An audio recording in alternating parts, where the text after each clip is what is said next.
Assalamualaikum warahmatullahi wabarakatuh. Alhamdulillahirrabbilalamin. Wassalatu wassalamu ala rasulillah wa ala alihi wa sahbihi ajma'in, amma ba'du. Alhamdulillah, selamat pagi anak-anak sekalian. Bagaimana kabarnya? Semoga kalian semua tetap dalam lindungan Allah dan dijaga kesehatannya oleh Allah Subhanahu wa ta'ala. Hari ini kita akan melanjutkan saja pembelajaran matematika ke bab selanjutnya, yakni bab 5 tentang pengolahan data, di mana kita akan mempelajari pada subbab poin A, yakni mengumpulkan dan. Namun sebelum kita mulai pembelajaran hari ini, mari sama-sama kita berdoa terlebih dahulu. Berdoa dimulai.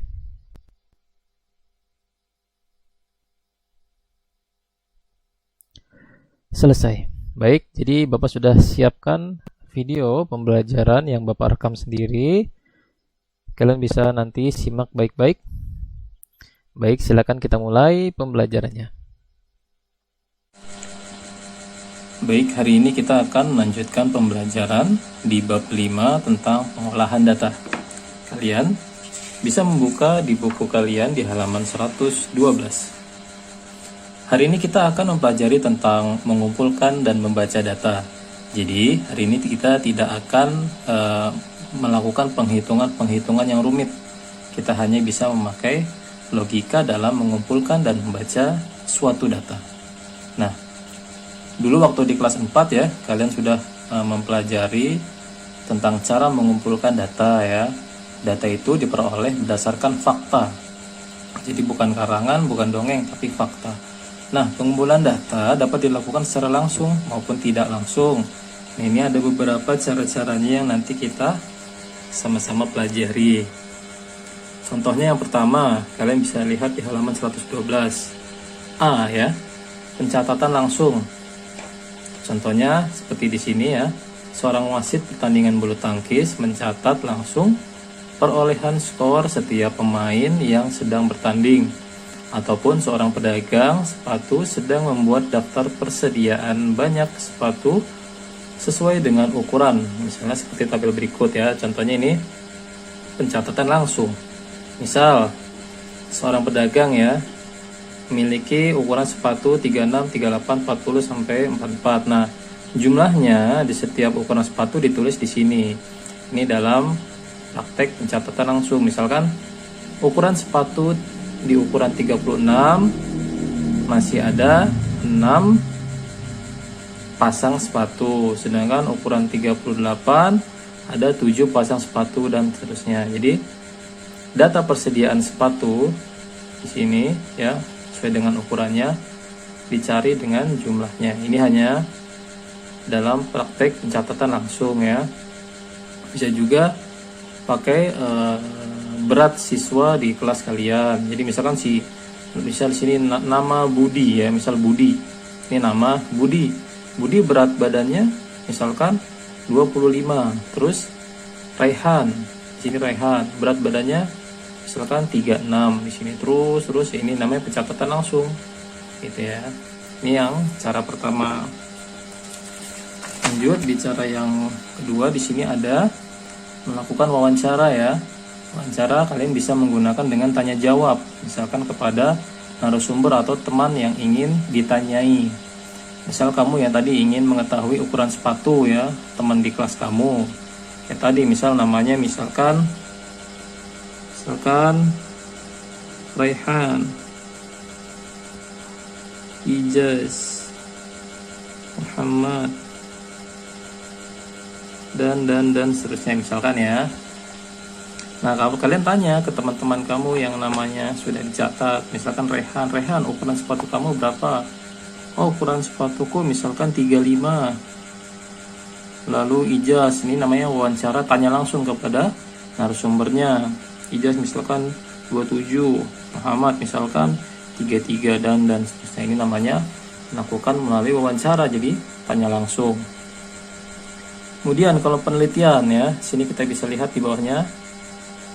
Misalkan kamu ingin mengetahui jenis kendaraan yang paling banyak melintas di jalan sekitar sekolah Riyadus Shalihin misalkan ya dalam beberapa jam.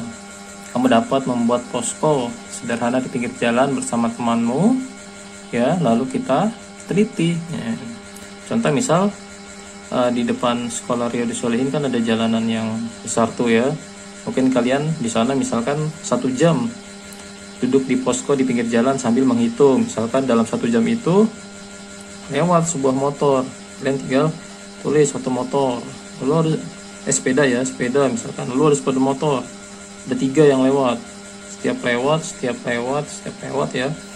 Terus sedan misalkan ada 5, terus minibus ada 1 misalkan, terus truk ada 1. Ini namanya penelitian langsung, jadi kita melihat secara langsung keadaan yang ada. Ya, masukkan saja banyak dalam angka ya, dalam angka 1, 3, 5, 1, 1. Jadi ini diteliti langsung ya. Kalau wawancara bertanya, kalau peneliti tidak bertanya tapi diteliti langsung di depan mata kita, misalkan mencari banyaknya jumlah kendaraan yang melalui dalam 1 jam misalkan. Lalu yang selanjutnya ada menyebarkan angket atau kuesioner ya. Salah satu cara mengumpulkan data secara tidak langsung yaitu menyebarkan angket dan kuesioner. Contohnya ini sih, kalian bisa lihat ya. Kuesioner olahraga kegemaran siswa kelas 5, misalkan namanya AFED misalkan. Jadi kalian sebagai orang yang ingin mengumpulkan data, misalkan data di satu kelas kalian ya, jadi membuatlah 25 lembar kuesioner, masing-masing diberikan kepada teman-teman kalian biar teman-teman kalian mengisi sendiri. Jadi bukan kalian ngisi, tapi teman-teman yang ingin diambil datanya, misalkan Aven ya, terus Rehan, terus Muhammad dan lain-lainnya, kalian berikan ya kepada 25 orang di kelas biar mereka isi sendiri. Itu misalkan Aven suka namanya yang berikan tanda checklist ya, Aven suka sepak bola ya, checklist di sini. Terus ada lagi Rehan suka futsal, terus ada lagi volley, ada lagi akhirnya terkumpul data-data itu melalui sebuah kuesioner. Jadi yang ngisi ini orang-orang yang kita tanya ya. Jadi ada beberapa cara dalam mengumpulkan data yang tadi ya, kalian bisa lihat lagi. Mudah insya Allah pembelajaran hari ini kok. Lalu bagaimana cara membacanya? Nah, data yang udah dikumpulkan tadi ya dapat disajikan dalam bentuk daftar, tabel ataupun diagram. Data yang telah disajikan dapat lebih mudah dipahami atau dibaca. Ya, membacanya berarti menyebutkan informasi yang ada pada sajian data. Nah, ada beberapa cara-cara dalam membacanya. Misalkan kita akan pelajari membaca data dalam bentuk daftar. Baca data dalam bentuk daftar. Misalkan ya, kalian bisa lihat di halaman 116. Nah, ini seperti tadi ya, misalkan kita memakai angket kuesioner ya tadi ya, tentang kegemaran olahraga, ada sepak bola, futsal, basket. Nah, di sini sudah terkumpul nih data-datanya. Ternyata di kelas 5 tuh yang suka bola 7 siswa, futsal 8, begini dan ini. Nah, cara bacanya sih mudah ya, pasti kalian juga tahu. Cara baca ini, sepak bola (2) 7 siswa maksudnya apa? Maksudnya ini, sebanyak 7 siswa gemar sepak bola. Lalu bawahnya yang ini, sebanyak 8 siswa gemar futsal. Lalu yang bawahnya, sebanyak 5 siswa gemar basket dan sama. Jadi cara membaca ini ya seperti ini. Mudah. Jadi sepak bola 7 siswa maksudnya sebanyak 7 siswa gemar berolahraga sepak bola. Begitupun yang bawahnya ini ya. Daftar peserta lomba mewarnai tingkat kecamatan. Nah, SDN carikan 10 anak. Maksudnya apa? Ya, di SDN carikan yang mengikuti lomba tingkat kecamatan adalah sebanyak 10 anak. Nah, dan SD-SD yang lainnya sama membacanya. Nah, dari daftar yang di atas tadi ya kita bisa memperoleh informasi nih. Ternyata SDN Soko atau Soco mengirimkan 8 peserta. Peserta terbanyak dari SDN Carikan dengan 10 peserta ya, dari SD yang ada di sini paling banyak SDN Carikan ya. Peserta paling sedikit adalah dari SDN Lemah Bang 1 dengan 3 peserta. Mana tuh? Nah ini nih. Lalu ada 3 sekolah yang mengirimkan 5 peserta, yaitu SDN Bendo, ini SDN Bendo 2 dan SDN Pingkuk. Nah, jadi dari daftar atau data dalam bentuk daftar ini kita bisa memperoleh banyak informasi yang bisa dijabarkan. Contohnya 4 ini ya, kalian bisa lihat. Kemudian cara kedua, membaca data dalam bentuk tabel. Nggak jauh berbeda sebenarnya, kalian juga insya Allah paham ya. Contohnya misal kegemaran lagi nih, kegemaran siswa melukis 6, menari 5, bermain musik 7, bermain bola 8, membaca buku cerita 4. Nah bacanya gimana Pak? Ya ini bisa kita lihat, sebanyak 6 siswa gemar melukis, sebanyak 5 siswa gemar menari, sebanyak 8 siswa gemar bermain bola, sebanyak 4 siswa gemar membaca buku cerita. Sebenarnya mudah nih ya, kalian bisa paham.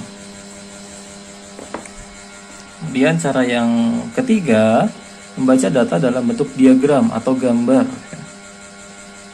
Di sini bisa kita lihat misalkan jumlah buku yang dimiliki para siswa, misalkan Mita bukunya ada berapa tuh, sesuai gambar aja dilihat, kita hitung satu-satu misalkan 1, 2, 3, 4, berarti Mita memiliki 4 buku cerita, kemudian Bayu memiliki 2 buku cerita, Fitri 3 buku cerita, Edo 1 cerita, Ajeng 5 buku cerita. Mudah ya, jadi keterangannya, lihat keterangannya ya, berarti satu gambar ini mewakili 1 buku. Mudah sama kok, nggak jauh beda. Sama ini misalkan juga ya, misalkan kalian lihat dulu keterangan di sini ya, satu gambar ini mewakili berapa? Ternyata satu gambar ini mewakili 10 rumah. 10 rumah. Kita lihat di sini misalkan nama kompleks perumahan dan banyak rumah. Perumahan Mawar ada gambarnya berapa? 1, 2, 3, 4. Berarti di perumahan Mawar terdapat 40 rumah. Karena satu gambar ini mewakili 10 ya. Jadi ini 10 jadi 40. Dan juga yang di bawahnya sama. Tinggal kalian hitung aja ada berapa gambar. Satu gambar mewakili 10 rumah. Udah ya. Lalu membaca data dalam bentuk diagram atau batang. Ini juga mudah, tinggal kita perhatikan ya. Ini salah satu contoh bentuk diagram batang, dimana di sumbu ini kita bisa melihat banyak siswa 0, 2, 4 ya. Di sini banyak siswa sampai 12. Ini adalah nilainya. Kita lihat. Jadi misalkan nilai ulangan matematika kelas 5. Di sini nilainya 6. Ada berapa kita lihat jumlah siswa yang mendapat nilai 6. Jadi ada perpotongan antara banyak siswa, nih ya, banyak siswa dengan nilai bisa menghasilkan data yang bisa kita baca. Misalkan nilai 6 tingginya segini, pas dengan perpotongan 4. Misalkan ada banyak 4 siswa, ada 4 siswa yang mendapatkan nilai 6. Di sini ya. Ini dia kan batangnya. Lalu di sini sejajar dengan mana? Sejajar dengan 7. Ya, 7 ya. Jadi sebanyak 7 siswa mendapatkan nilai 7. Di sini ya perpotongannya ya. Lalu yang ini pasnya dengan nilai 8 dipotong dengan nilai 10, dengan jumlah anak 10, berarti 10 siswa mendapatkan nilai 8. Dan ini juga ya, ini 9 berarti ya potongannya, karena ini setengah garis. Sebenarnya kalau kita bikin 0, 1, 2, 3, 4, 5, 6, 7, 8, 9, 10, 11, 12 juga nggak apa-apa. Ini aja mempersingkat aja kali gambarnya. Ini potongan dengan 9. Di sini 9. Sebanyak 9 siswa mendapatkan nilai 9. Kemudian ini 5, sebanyak 5 siswa. Perpotongan dengan berapa? 5 ya, 5 siswa mendapatkan nilai 10. Itu cara membacanya. Lalu bagaimana dengan bentuk diagram garis? Ya ini nggak jauh beda sebenarnya. Cuman ini berbentuknya, yang ini bentuknya batang ya ke atas, dengan ini bentuknya garis. Pertama kita cari titiknya dulu, misalkan ya kan di sini tentang berat badan ya. berat badan Mita ya. Ternyata ini berat badan Mita. Ini misalkan berat badan Mita umur 5 bulan pertama. Di sini kita lihat nih berat badannya ya. 0, 1, 2, 3, 4, 5, 6 sampai ke atas. Ini bulan ke-1, bulan ke-2, bulan ke-3, bulan ke-4, bulan ke-5. Ini misalkan dedek bayi ya. Nih kita hitung di bulan pertama.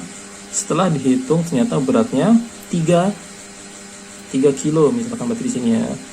Berarti kita bikin titiknya aja, perpotongan di sini, garis lurus. Ini kasih titik ya di sini.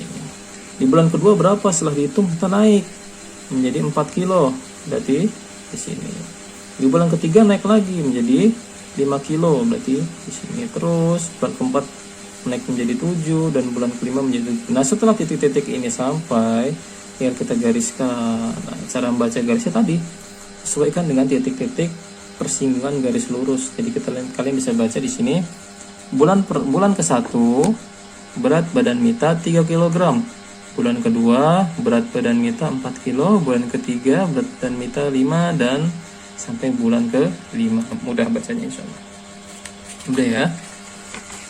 Kita hanya hari ini membacanya saja, nanti akan ada pembelajaran selanjutnya insyaallah setelah PTS. Jadi dipersiapkan.